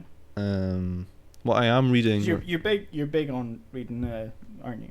Like, I do like words. You do like words. No, I mean like, I always like reading before I go to bed. Oh, I don't do that as much anymore. Right, okay. I used to. Yeah, I still have a book when I was on like my bed. 17, I used to always have a book. Always. Okay. Like. What am I reading? I'm reading House of Leaves again, which is brilliant. And just as a financial thing, try and get a copy of House of Leaves, because it's going to end up being really rare. Mm-hmm. It's been out since like 2000, but it's quite a difficult book to find anyway. Nathan was talking to me about it. He's been wanting to read it for ages, but it's difficult to get hold of. I had to buy mine off Amazon. Like, don't start. It's only because I couldn't go, because it wasn't Waterstones. And I was like, fuck that. If it's not Waterstones, I do not Waterstones is non-existent. I do like a really spiteful thing at Waterstones, where if I go to Waterstones, the book's not there, I'll ask, even though it's not there. I can see it's not there, but maybe they have a store. They can order it in, can't they? That's the thing. But as soon as they go, we'll order it in, I just go, no, it's okay. I just spite myself and don't get that book. No, I'll order it on Amazon. No, I don't even do that. I just don't get it. I just can't have it. So yeah, I'm reading House of Leaves. I'm reading Blood Meridian by Cormac McCarthy. So wait, so do you read multiple books at the same time? Yeah. Oh, I can't do that. I'm one of those dickheads that'll like pick up one. Like, have you ever like cleaned your room and then you find a book and you start reading it? No. I do all the time. That's why I don't get anything done. Is I'll try and like fix stuff. I'll find a book. I'm like, oh, this is really good. I'm just gonna read this for 5 minutes, and then 10 minutes. I've got like a weird thing where I'll be like sitting on the floor up against stuff I'm meant to be doing. Yeah. And I'll be reading a book, and then Alex will come in and go, "What are you doing?" It's adorable. I know. I am. They're the two, and I think that might be it, actually. There's more. I just finished The Big Sleep. It's a Philip Marlowe book. Really good. Because the reason I ask is I'm currently reading Stephen Donaldson, Thomas Covenant. Oh, I've got them. Yeah. Oh, so I've read the first trilogy before. I'm just stop here. I've got them. Never read them. Right. You should totally. No, I shouldn't. Why? Because I tried. My mum bought me them. Right. She was at somewhere obviously selling. Because I've got the old editions as well, oh, so they right. look really dope. And I read like the first 200 pages of the first one. Yeah. It's really dense. Like, because I read it when I was really young, so I was wanting just orcs and shagging goblins and stuff, and I wasn't getting that. I was getting some hardcore talks about leprosy and losing your kid. Ethics and, I was getting some hardcore stuff. I think if I picked it up now, might be into it. Yeah. But yeah, it's an interesting thing because I tried to lend them to a friend, and then he read the blurb and he went, "That sounds lame." And I was I've been trying to get Nathan to pick it up. He'd like it. He would, and I think you would as well. No, I'm not adverse to it because it's such a thing that everyone's kind of heard of, and it's so niche anyway, and it's more accessible than Wheel of Time. I know a lot of people that read Wheel of Time, and that's too much for me. That's too deep for me. That's like Magic the Gathering, man. I can't start doing that. I will just lose myself. I've never got Magic the Gathering. I've played a few games. I was weird enough, I figured out that I'd done something quite interesting. My friend Declan back in Perth, he plays it. But he got me in playing it. I'm not exactly into it as a kid, and I ended up going to like one of the national tournaments. I didn't win, but I like won a few matches against people that actually play it. But purely because I was like, I don't know what these things do. Yeah. But the genius of Magic the Gathering is one person will know the rules better than you, so they just play the entire game for you, and then they'll be like, "Yeah, you do that," and then I've lost. Yeah. And then they're like, "Yeah, you beat me." It's like, how? Like, well, they just explain it. It's whoever knows the rules better is gonna win. Yeah, yeah. And the game's way too deep for me, man. I'll fall into that and just not get out. Yeah, it's too much. I played a bit of Hearthstone, and I've been told that Hearthstone is just a watered down version of Magic. No, Mikey'd argue with that. He'd you say that it's more complex. He doesn't play Magic, but he loves WoW. He's a big WoW guy. He loves Hearthstone. I know about it. I've never played it because it's just not my. I beat Lewis. I played Lewis. No, he's not your friend anymore. 9 or 10 times. He beat me once. I know a Hearthstone savant though. Oh really? Yeah, my friend Lee.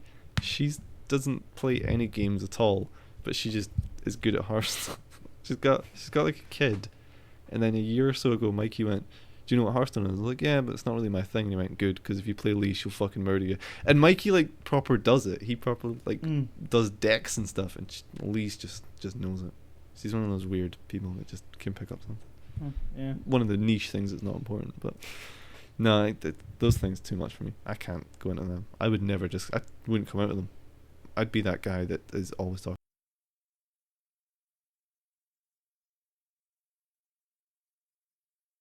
Sure.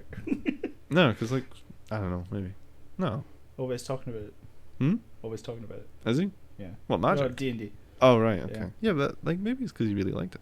Oh, no, it's fine. It doesn't bother me. Also, I'm pretty sure that would be the final straw. Alex just would not be having this. We're talking about Magic all the time? Magic constantly. She would not. She was pissed off enough when I discovered Snowpiercer and I went shop about it. 2 months just went shop about it. I still haven't seen Snowpiercer. I really need I've not seen it since last year. Not because I don't want to, I just haven't. Religious watching of it. I only watch it in October. Yeah, like that's all I talked about for a good month. She was like, "Shut the fuck up about this movie," and I was like, "Well, watch it then." And she hasn't. So what's so good about it? It's just perfect, man. It's just one of the. It's gonna sound dumb the way I explain it, but bear with me. Okay, because I know the premise. Yeah, you got a train. Global warming is so bad that we create this atmospheric gas or something that goes into the upper reaches of the atmosphere, and it's just going to cool down the planet. Now, obviously, it goes wrong, and the entire planet freezes. But while this is happening, this man called, what's his name, Wilford, played by Chris Evans. No. He's played by Ed Harris. Right. He invented, at the same time, not because of this, right, but this was happening at the same time. He built this giant worldwide railroad that goes around the entire world, and he built this train called the Snowpiercer. And the Snowpiercer travels around the world. That's where we get our title, ladies and gentlemen. It's not. It goes around the world, and the idea is it would take an entire year to go around the world in this train. So people just live on the train. It's got something like 1,000 carriages, and each carriage has something that would allow you to live on that train for a year. So there's a carriage which is just like cows. There's a carriage which is just vegetables. There's a carriage which is just education. There's just all these carriages. Mm-hmm. But then this horrible thing happens that makes the entire world ice, and only 10,000 people board the train. There's only 10,000 people left in the world. It's an extinction event, and this train is just going around the world forever because it's got a perpetual motion engine, which isn't fucking possible in this reality. In another one, yeah. And it just discusses society through the genius metaphor of a train, because you've got your first class, your business class, and then you've got stowaways, and the stowaways are in the back. Now, because there's only 10,000 people in the world, they're not disposable. You need people, but they're not going to treat them as well as the people up front. So they're just the poor. And then you've got, in second class, the middle class. And then at the front, you've got the elite, and there's only a few of them. So it just discusses the entire world, but as a train. And it explains how stupid the world is if you can distill the entire world into the metaphor on a train. Yeah. And it's the movie that we should just continue making, because it's so clever, it's genuinely upsetting in parts, it's funny, it's sexy, it's scary. Chris Evans in it, of course it's sexy. Yeah. And it's got great history behind it. It was a comic book from the 80s. Right. That it's a French comic book called Le Transperce, and just nobody'd heard of it. It's great. It's written by Guy Lapointe. No, I can't remember who wrote it. I've got it though. Guy Lapointe, La Transperce. It's Marcel. His name is Marcel. He writes the comic. Hold on, I'm trying to remember his name. He inks. Provost, maybe Provost. I can't remember, but the character's name. And the comic's way different from the film. They're both brilliant, and it's just the history of it being found by this Korean director whose name I can't remember because I'm an arsehole. It's like Lee Hoi-san or something. Completely off the point, probably. He's great. He did like Mother and stuff, which is a great film. The Angelina Jolie film. No. It's a South Korean one. Oh right. Okay. He just found this comic book in the 90s and was like, that looks pretty rad, and then he never got around to it until like 2012, and then they made it in the Czech Republic and Romania, and they did some pickup shops in South Korea, and Weinstein was just like, alright, okay, great film, you need to trim half an hour off it, and it's a 2.5 hour long movie, and he was like, no, I'm not trimming anything, it's going out the way it is. So Weinstein was like, alright, fine, your premiere is now no longer worldwide, it is 8 cinemas in the US. So it was just buried by the company, and it made its budget back though. It made its budget plus its profit, and it's been released everywhere else in the world on DVD except the UK. So the only way to watch the film is to steal it, and it's a real bummer, but it's just the best film ever made. It's just incredible how much it does, and it does it all well. It's never boring in parts either. That's the most important thing. There's never a bit where you go, oh my fuck's sake, just go on. And it touches like really important stuff. There's not a part of the movie that doesn't fit into your life in some way. It's that good a movie. Deep. That's deep. It's just as heavy as Chinatown, which similarly just kind of touches on everything. And Love Exposure, which is fucking nuts. If you want to watch a 4-hour long film, watch Love Exposure. I'm good for now. Have you seen what's the longest film you've seen? And you're not counting all the Lord of the Rings. Not together. I would say one of the Lord of the Rings. Really? Is the longest, You need to watch a film. You need to watch like 3.5 Lawrence of Arabia. hours. Lawrence of Arabia is dope. You like Lawrence of Arabia? Yeah. Yeah, it's just got loads of boys in it, like Lord of the Rings. There's no women in Lords of It's Arabia. a bunch of dongs saving the earth. Yeah, well, Yeah. saving Arabia, but still, Close enough. Lawrence of Arabia is brilliant. I love that film. Lawrence of Arabia. Who's it that's in that? Peter O'Toole. That's who it is. Peter O'Toole and Yusuf Sharif, I think. Can't remember his name. I think it's that. See, this is the annoying thing because I've mentioned like Egyptian actors before, not on this, but to somebody else, and I used the actual actor's name in Lawrence of Arabia. I completely forgot it. I'm such a dick. Right, moving on. Right. Do we So- have to? Can we not just yes. keep talking about Snowpiercer? Can we No. not just watch Snowpiercer? Go watch Snowpiercer, everybody. If you're not, in fact, we've got like 8 Australian listeners. You Go can watch- buy Snowpiercer. No, you Yeah. can't. Fucking Australia's shitty rating system. It's probably banned. Oh yeah, they have like weird Steal censorship. Snowpiercer. Go watch Snowpiercer. Everybody watch I Snowpiercer watched all the time. for the the other day I watched Edge of Tomorrow. I like it. the Tom Cruise film that came out last year, and I expected it to be really bad. Why? I You're don't so know. cynical about everything. I really am. I go in expecting everything to be shit, No. but I don't know. I was Dope. really surprised at how much I enjoyed it. It's secretly a Scientology recruitment film, though. Is it? Yeah, think about it. Tom Cruise develops superpowers and fights aliens. I thought Scientologists were all for the aliens. No. Some aliens. Some aliens. Yeah. Some are good. But you've aliens. got body thetans that are bad for you. And Tom Cruise has superpowers because you get superpowers when you're OT8, I think. And Tom Cruise must be OT8 by now. Oh yeah, it must be. Yeah. So yeah, it's a Unless it's like a time thing where you need to be there for like 20 years. True. I don't know. Yeah. I want to be a Scientologist. There's a Scientology I center like- in Edinburgh I and I like really how, want to go. I like how we are not legally required to recognize Scientologists as religion. Yeah. In the UK, no. Yeah, in the UK. Germany. So we can like We can shit on them. we can Okay. diss it as much as we want. Yeah. Yeah. I think it's a religion, though. It's really not. Yeah, but now there's Mormons. Mormonism was the Scientology of its day. I would say Jehovah's Witnesses. It's the exact same. They're They're all the same. Every cult is the exact same. They're all cults. They're all cults. Well, religion's a big cult, isn't it? All of it. Like Christianity was an offshoot cult from Judaism. If you think about it. In Judaism was just that one really charismatic guy, Moses, who was like, It's like, you're all the Jews now. Are we? Yeah. Yep. I'll let the Jews out of Egypt. We were happy in Egypt. No, you weren't. No. Come on. No, you weren't. Well, no, there's no proof. Come with me. There's no proof that there was Jews in Egypt. That's the thing. Is there? No, there's no Ooh. proof at all. Ooh. The only proof of it See, that's the is fun. the Bible. That's the fun thing about fiction. It's made up. Or I don't know. Like I'd be willing to believe there was some Jews in Egypt, but there's no like historical record for it, and that's kind of where I base my knowledge off of stuff. So Judaism would have originated like modern day Israel then. No fucking idea. I have no idea. I think one of the most interesting things in the world is figuring out where all of our little mythologies originate from, because there has to have been a core one at one point. Yeah. Because we all came out of somewhere in Africa, I believe. So the first caveman's idea of what it was probably the sun. It's probably sun worship. Probably. And because there's a good like the first piece of art is a cave painting of a hand, and it's a woman's hand. It's small, to be small, and it was a hand on a wall, and it was just anthropologists are like, well, that must be her understanding, the first human understanding of being temporary, not permanent. Oh right. But as soon as you do that, you're permanent.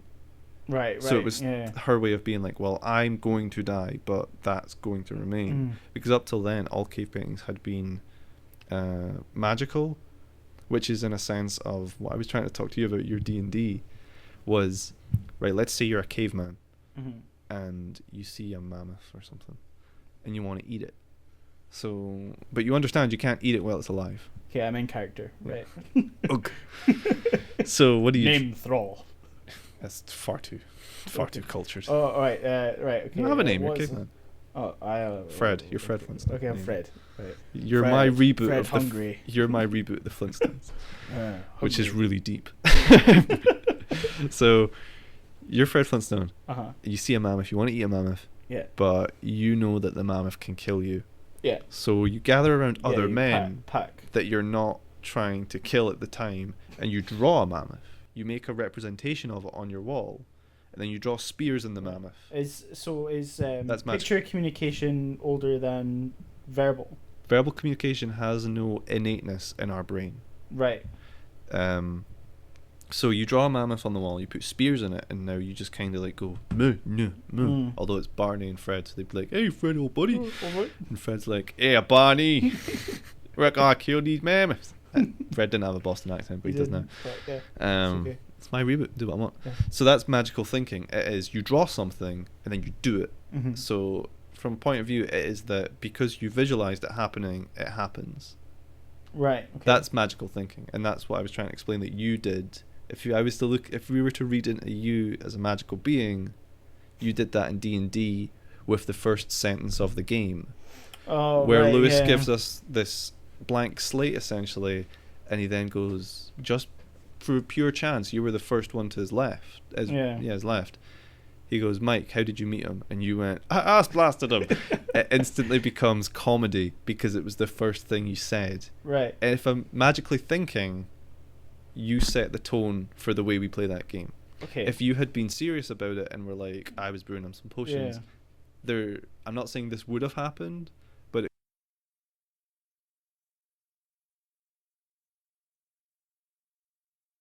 that's magical thinking in a very badly explained way. That's kind of what it is, and that's interesting. Yeah, that's kind of how art originates. It's just this idea of I need to leave something to show I was here. Yeah. So that's there you go. That's why I believe in magic and stuff. That's when I was saying like episodes before, like chaos blood magic and shit. That's kind of what I'm talking about. I'm not really like slitting my wrists and like sacrificing chickens. I'm just doing like shitty wee rituals and stuff. They're fine. You can do them. You can do them right now. That's cute. Go on then. I need a pen. I don't have a pen. Boned then, aren't you? I know. It's like I have my fucking notepad, but I don't have a fucking. I can tell you how to do it with your notepad. Right, go on then. Right, give me here. Okay. Funny Amazon comments. I'm with you because I've got them myself. Yeah, I will. Yeah. Okay. Right. The way you would do it with your notepad is you would write down something you want. Okay. I need to use. See this. Okay, so we'll do really the lottery. So you really want some cheese? Right. Okay then. That'll do. Yeah. Let's say you really want some cheese. Feta cheese. Right. Don't make this more. It's gonna take longer the more things are on it. You want some cheese, so you would write down, "I want some cheese." Okay. Now, magically thinking, you would then remove all the vowels, and then you'd remove any repeating words, and then not any repeating words, repeating letters, and then that should leave you with a couple letters left. You would then draw them and make them as packed together as close as possible until it no longer looks like letters; it looks like a symbol. But you remember in your head that means I want some cheese.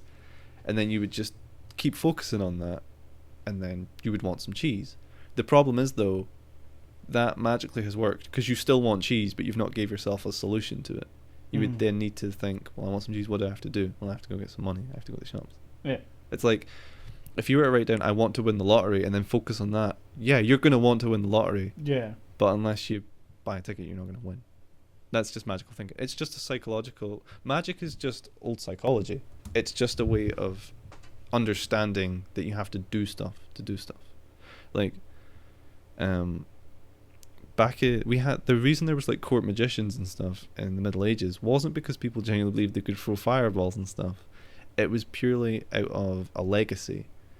Like, you might be at war with another king, and the worst he can do is like raise your land.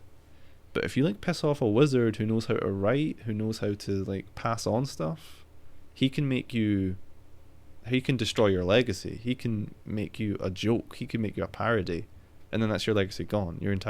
Everything you did in your life was worthless. So that's why we have like wizards and stuff. It's just all this wanting to live forever. There you go. So become wizards. Watch Snowpiercer and become wizards. like Harry. No, fuck that guy. That's pussy. That's pussy wizarding. Yeah, It's not real wizard. shitey wizard. Little shitebag wizard. I fucking hate Harry. So another film that I watched the other day was Ant-Man. Yeah. And did you see it? I saw enough of it. Right. Okay. Which kind of goes against me saying don't judge it until you've seen it all. Because I saw enough. like with Edge of Tomorrow, I expected it to be really bad. And you were pleasantly surprised.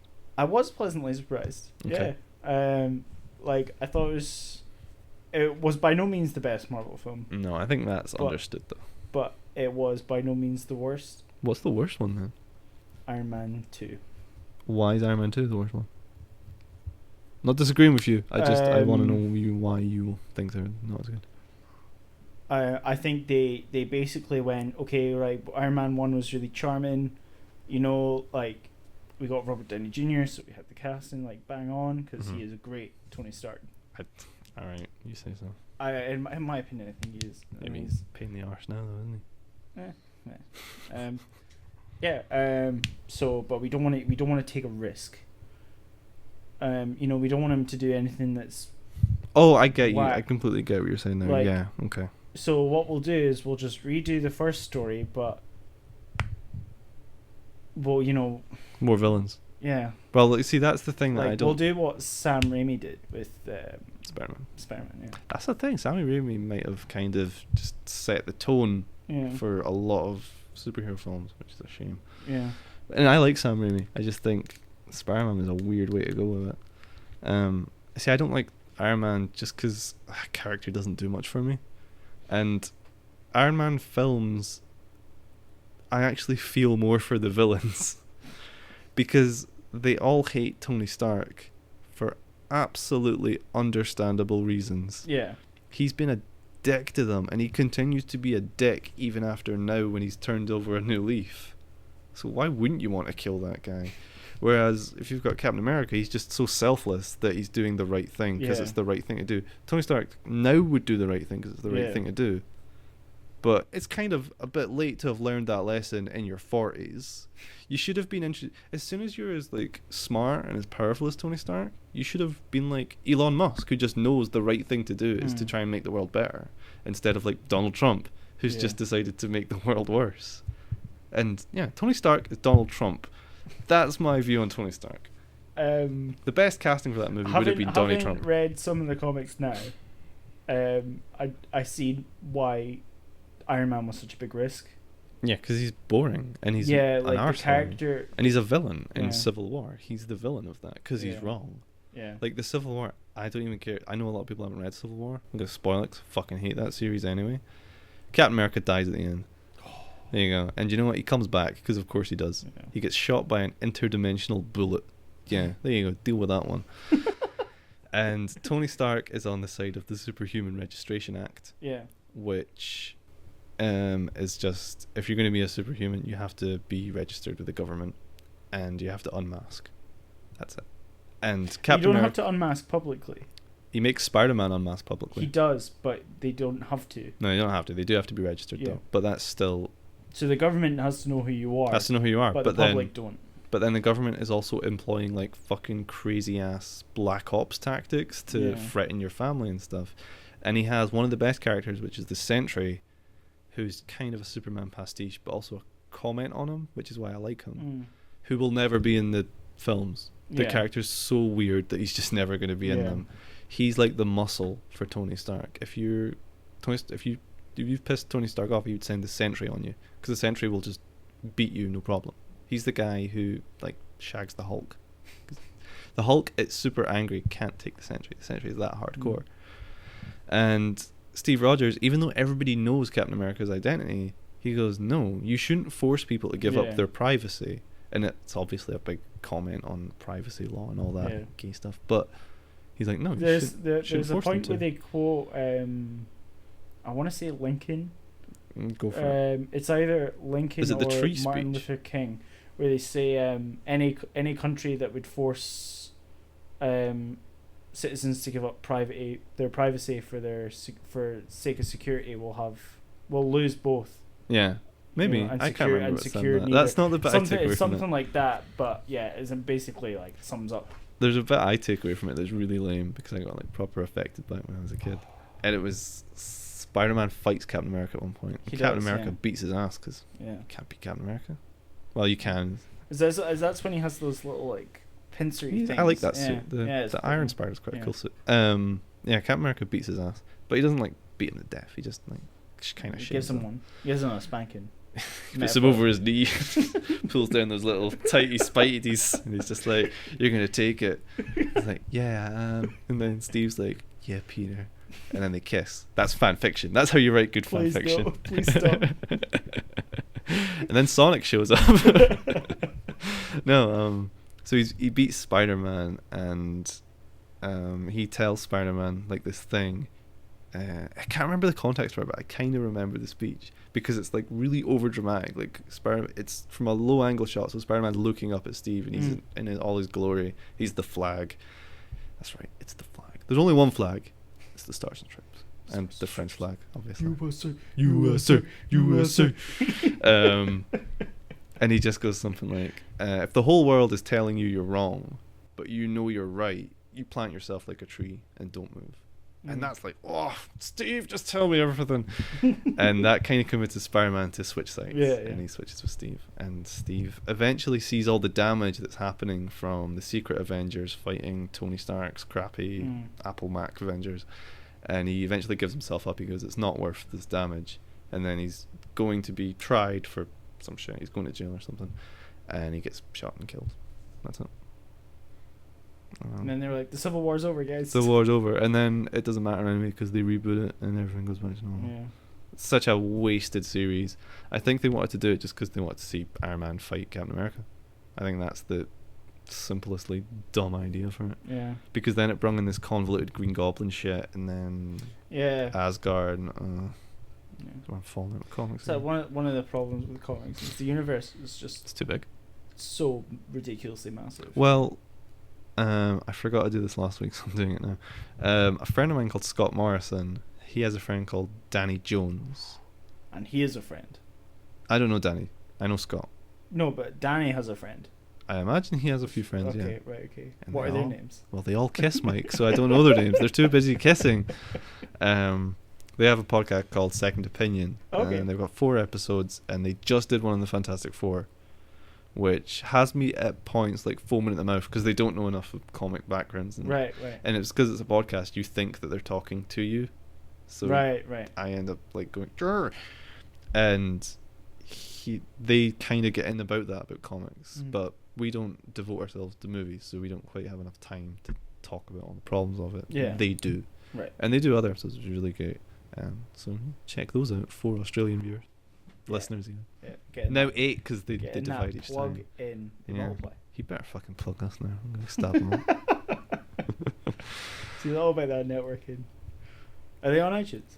No, they're not. No. They're like us. Well, they're like you. They're too lazy to put themselves on iTunes. I'm not too lazy. I just have too much going on. Like what? My crazy psycho landlord coming out. Do you promise to do it? Yeah, I will do it eventually. Different. And who's going to... Well, you can announce this if you've decided. Who's replacing me for next week because I'm not here? I don't know yet. We will have a mystery guest. Can we do the Bachelorette? Where I give everyone... take a selection of people. I give everyone who fails a white rose. Yeah, they have to impress me very quickly. Yeah. Which means just dropping the trousers. Like, yep, that's good. It's okay. That's alright. You don't pass. Don't get above yourself. I think it should be Finlay. You're probably advocating Finlay Connor is the best. I played Eldritch Horror with Oana, Stacey, and him the other day. He's just the best man on the planet, and he is so into everything he does, and he can't help but question everything that's going on. That it's just it's incredible. Because Oana phones him because she gets so into the game that she phones him to say, "I'm at Jordan's," and he's like, "Who with?" And he's like, "Jordan and Stacey." "Where?" And he's just like so protective, and he's like so confused by everything. Because then she's like, "I'm at Jordan's." He goes, "I don't know where that is, Oana." She's like, "I haven't had time to tell you where it is, Finlay. Meet me at the library." "What one?" I was like, "The university library." Aberdeen? Yes, Aberdeen. And then you see him walking, and he's got like such long arms anyway. You think that he's just going to hug Oana from over the street. Oh, he's the best. He's like he reminds me of a golden lab. Yes, there you go. That's a perfect analogy. Steve Evans would be interested as well. He would, yeah. He would. He'd be interested. He's a hardcore listener. You and him could probably talk about America all day. In fact, I think when this broadcasts, when he gets to 1 minute 42, probably he's going to start hearing USA, and he's going to like stand up, salute, and start doing it. Just start singing the national anthem. Yeah. Oh, I saluted to him once, and he was like, "Mike, that salute was awful." Yeah, he salutes to me every day because I was doing like army stuff here. Yeah, and I was like, "What's wrong about it?" He was like, "Your fingers are all wrong. Fingers are all wrong. You're not straight. You're not standing straight. We're not on a boat. There's so many things wrong." Normally, there's trumpets. No, there's bugles. Yeah. That's like. But then he tells us like what he did in the Navy, and it sounds really boring. He just folded towels and played baseball all day. Like, shiesty. Hitting all the Filipino ladies. That's news to me. And he taught me a bit of Filipino. Did he? Yeah. What did he teach you? Peg. What's peg? Means vagina. Of course it does. See, all I now imagine is him going up to women and going peg. No. Yeah. Oh, okay. Oh. I'm Steve. Yeah, fuck off. No, you're peg. You're peg now. What do girls have? Peg. What do you have? Kip. And that's us never ever going to be famous in the Philippines. I was thinking about that. If I was to be famous, I would want to be like a cult guy. Oh, like in some what's it? One of the small islands off like New Zealand. No, not like that. I'm talking like cult celebrities and stuff. I know what you mean. You're thinking of cargo cults. Yeah. Yeah, they're weird. Yeah. I love them. They sound great. There's one that worships Prince Philip. I'm serious, there is.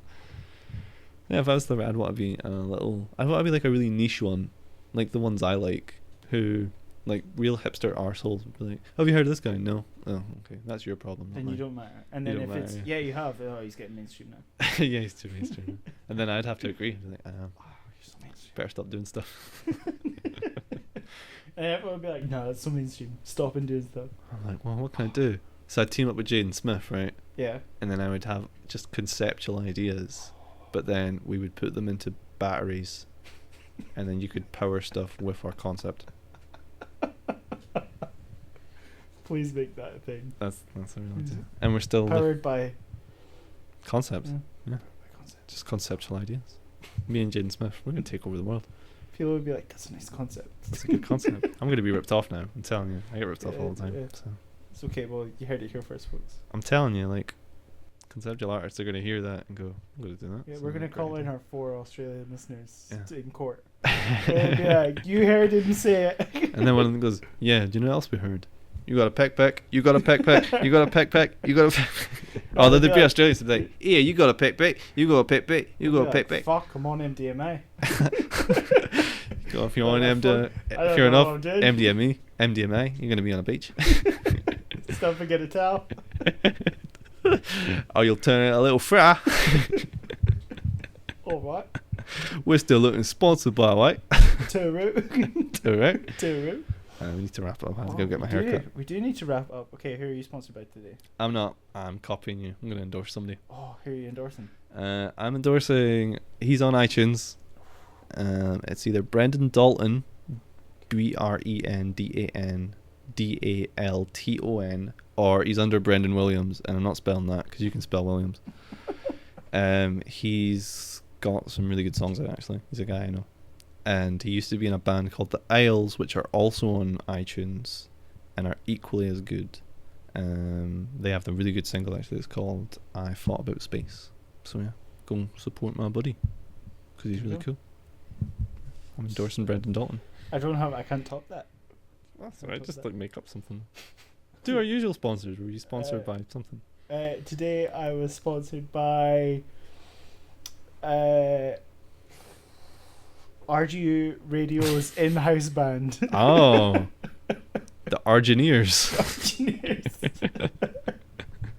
And we're still looking for sponsors. If anyone has actually any real sponsors, please get in touch with us. Bar, please answer my emails. Oh, and also go and like get other people to listen to this. Yeah. Because I really want to quit working and just. Oh, that would be so good. Just want that sweet audible.com money, man. That's what I want. Don't want much. Oh man, that'd be sweet. I want to like.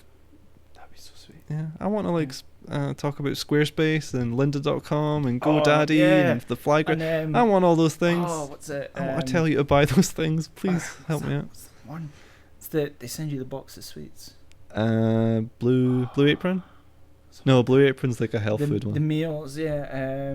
It's Loot Crate, that does. Loot Crate does, yeah. Just you know what, right? We need just want some sponsors. Yeah, just any get of us. We'll tell the world we will how amazing you are. Sell anything. Just give us, yeah. I'll sell it in my soul. Just give me something. Because we tried to get a sponsor and they're still milling it over.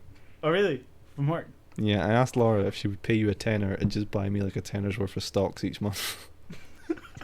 She seemed quite amiable a bit, actually. But until we hear the go-ahead... She is a dedicated listener. Until the go-ahead, I'm not sponsoring that. So there, just dealing with it. And I've got like a really good tagline for it as well, which I'll tell you once we're off the air.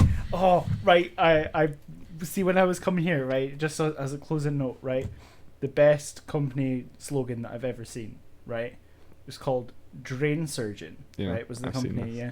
Yeah, and their slogan is, you dump it. We pump it.